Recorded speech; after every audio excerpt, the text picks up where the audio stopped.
చందమామ కథ. చేపల బావి. అడవిలో జంతువులన్నీ కలిసి కొద్దిమేర దున్ని వ్యవసాయం చేయ నిశ్చయించాయి. మిగిలిన జంతువులతో పాటు నక్క, కుందేలు కూడా పారా పలుగు పట్టి పనిచేయసాగాయి. సూర్యుడు క్రమంగా పైకెక్కుతున్నాడు. నెత్తి మాడిపోతున్నది. కుందేలు ముచ్చెమటలు పట్టి అలసిపోయింది. కానీ పని చాలించి విశ్రాంతి తీసుకుంటే సోమరిపోతని మిగిలిన జంతువులు తీడతాయని భయపడింది. అట్లాగే పళ్ళ బిగువున కొంతసేపు పనిచేసింది. కానీ కుందేలు పని అయిపోయింది. ఎక్కడైనా చల్లని మాటున విశ్రాంతి తీసుకోకపోతే ప్రాణం పోయేటట్టుగా ఉంది. చేతిలో ఏదో ముళ్ళు గుచ్చుకున్నట్టు నటించి అది యువతలకి వచ్చేసింది.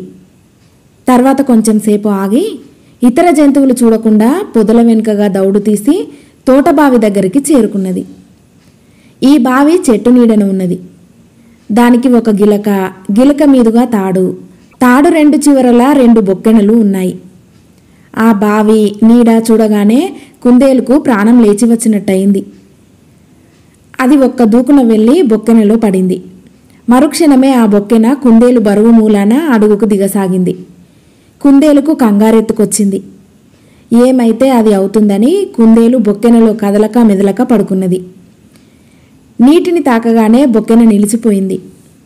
కుందేలు కంగారులో అటూ ఇటూ కొట్టుకున్నట్టయితే మునిగిపోయే పనే. కుందేలు మీద నక్క ఒక కన్ను వేసే ఉంచింది.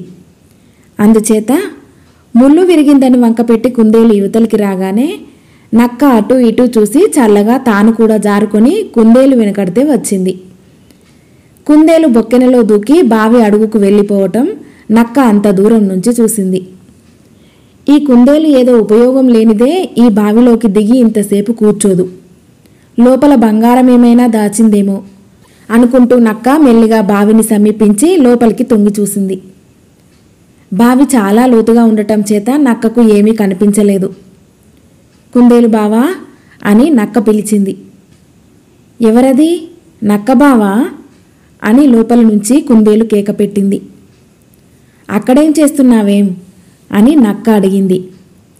చేపలు పడుతున్నాను బావా, తెప్పలు తెప్పలుగా ఉన్నాయి, కావలిస్తే ఆ బొక్కెనలో ఎక్కి నువ్వు కూడా రా అన్నది కుందేలు. పైకి వచ్చి ఉన్న బొక్కెనలోకి నక్క దూకింది. కుందేలు కన్నా నక్క బరువు కావటం చేత నక్క ఎక్కిన బొక్కెన కిందికి దిగి కుందేలు ఎక్కిన బొక్కెన పైకి రాసాగింది. మధ్య దారిలో రెండు బొక్కెనలు ఒకదానికొకటి దాటేటప్పుడు కుందేలు, నువ్వు చేపలు పడుతూ ఉండు బావా, నేను ఇప్పుడే వస్తాను అన్నది. త్వరలోనే కుందేలు పైకి వచ్చి బయటికి దూకి ఇంటి దారి పట్టింది. పని పూర్తి చేసుకొని మిగిలిన జంతువులు మంచినీటి కోసం బావి వద్దకు వచ్చి పైకి లాగేదాకా నక్క పాపం బావిలోనే ఉండిపోయింది. కథ సమాప్తం.